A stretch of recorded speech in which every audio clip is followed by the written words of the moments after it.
You know, sometimes life just hits you with the... What the fuck? The popularity of anime has definitely skyrocketed in recent years. There's more shows now that can break that wall of reaching to a broader audience, not just for anime watchers. A lot of Western companies now recognize that anime is very worldwide now, so more and more companies from outside of Japan are investing a lot in this medium, for the worse and the worse. Like with Sony in talks of buying Kadokawa, or that time where Kadokawa was accused of instructing someone to smuggle cocaine. But we're not talking about that side of anime. We're talking about if a show is popular, does it mean good animation? I was looking at my list of video ideas, and some of them just take a bit more time to do, and probably gets me too erect to make that. So I have to deal with this first. The question: does more popular animes slash IPs mean better animation? No. Although, should popular IPs get good animation? Yes. It's not denying that shows that can be more profitable for the committee or studio should look good because you already have a audience from the source material itself. Production values is essential for an anime, and I'm not just talking about animation slash movement. There's a lot of aspects that can make your show good looking or appealing. Direction, storyboards, character design, photography, voice acting, seeing Asuna's nipple, and a lot more. But most normies can only point at one thing, which is movement. But there's some underlying aspects why some stuff can still be hype. I'm not saying you need the most gorgeous animation for a project to look good or appealing. It definitely helps, but if you can set a bar for the show that viewers can expect from the first couple of episodes, that's probably enough. Of course, if the source material is already good, you can accompany that with good visuals or try to find a way to create a better way to capture that beauty in another medium. Shonen is an example of a genre that needs good animation, I think. I mean, like mainstream shonen like My Hero, JJK, One Piece, you know what I mean. Because this genre, I know shonen is a demographic. Shut because this genre is more attracted to the mainstream, the non-anime watchers. You gotta give them that quality, that Yutaka Nakamura dopamine rush. Popular shows don't get more budget. Again, budget is not important for the quality of the anime. Time and talent is way more important. If you have an average budget, you can still make something incredible. One Punch Man Season 1 had an average budget, but it was one of the best looking TV anime of all time. And most projects don't get funded by the studio itself. It's a collection of companies that is the production committee. There are multiple, they have different percentage of how much they invest in the show. Some believe their certain show will do well, so they put more money. Those people control the deadlines when the show will be completed / air. Of course, there have been a lot of examples of committees being impatient, rushing the project so their investments / profits can come to them as quickly as possible. Or the opposite, like for Heavenly Delusion, the staff needed more time and they got more time. It's rare for studios to be high in the committee so they can control more of the schedule. Ufotable and KyoAni has that privilege of being high in the committee because they put a lot of their own money compared to the other production committee, so they don't have pressure from greedy companies rushing them. They can take their time to fully polish their work. Like example, the first episode of the Hashira training arc was finished somewhere in the end of 2022, and that episode aired in May of 2024. That's how ahead of schedule Ufotable is, and it wouldn't be surprising if they had finished production for the first part of the Demon Slayer Infinity Castle movie, or even the second part also. Same goes for KyoAni. Most of their projects can be finished 6 months or even upwards of a year before it aired. Usually most projects is still in production even when the show is airing. Even funnier is that Tachiya Ishihara, a key director and storyboarder for KyoAni, seemingly lied about a project that he's still working on in KyoAni, but in reality it's already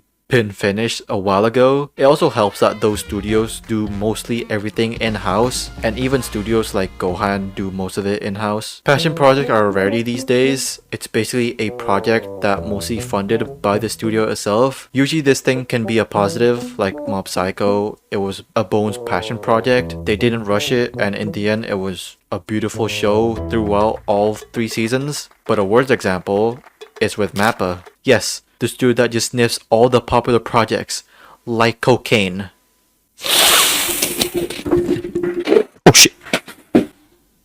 Oh, fuck. Where the committee gave Fuck, my hand hurt from that. Where the committee gave them 1.5 years to do JJK season 2. By the way, 1.5 years for a consecutive 2 core anime full of action is not enough, but that would be a blessing for the team because they probably only had 6 to 7 months to produce season 2. This is not actual time, this is just an educated guess, because Manabu Otsuka picked up Chainsaw Man with the same team for JJK, which is the Seshimo line. So Chainsaw Man took about a year to make, and that just fucked up JJK season 2's production time, which basically the production time just got split in half. Studios are usually the face of the problem for people that don't know much what's happening behind the scenes. They just blabber on about meow meow meow meow studio meow meow yeah. Yes, some studios can have that set bar of quality or even art styles that viewers can expect, like KyoAni, Ufotable, Gohan's, for good and bad reasons, Sign Sorrow, Trigger, Shaft. You get me. They can have that expectation because they care more about quality over quantity, or they had a person in the studio that was very influential of how the studio was making anime, and that philosophy just built that recognition for the studio. Studios can also decline projects that got offered to them. Either it's new or a sequel, because most studios, at least the bigger studios, already have so much project in advance, so they can't force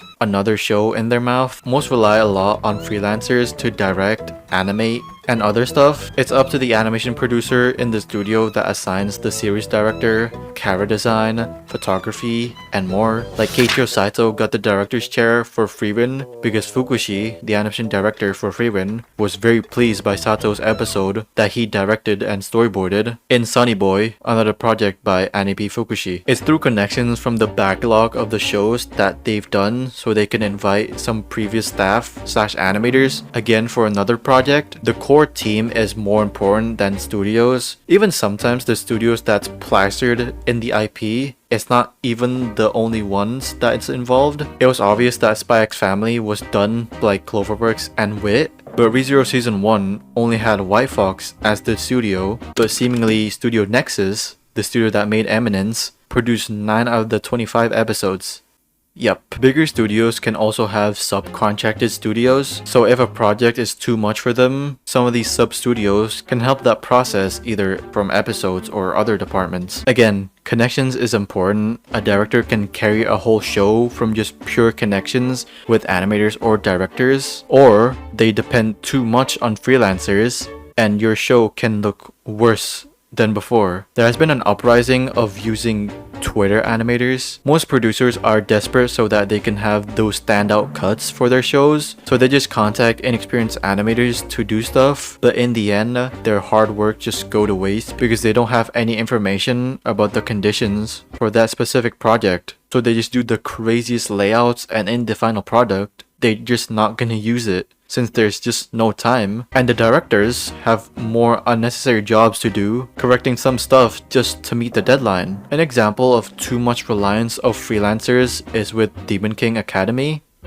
I'm kidding, that shit was just mismanaged and ass. Mushoku Tensei. Season 1 had a long pre-production and a good schedule, at least for the first part. The second half of Season 1 almost looked as good as Part 1, but some of the core members already left. Then when Season 2 rolled around, it was a bit of a mess, not just animation. And some light novel readers were complaining about the cut content itself. Part 2 of Season 1 didn't have the manpower as Part 1 because some staff already left to create Onimai, another project in Studio Blind, directed by Shingo Fuji, and character designed by Ro Imamura, two key players that was quite involved in Mushoku Tensei Season 1. And seemingly after Season 1 ended, Manabu Okamoto, the director for MT Season 1, left to create Idolmaster U149 in Saigame Pictures because he liked idols.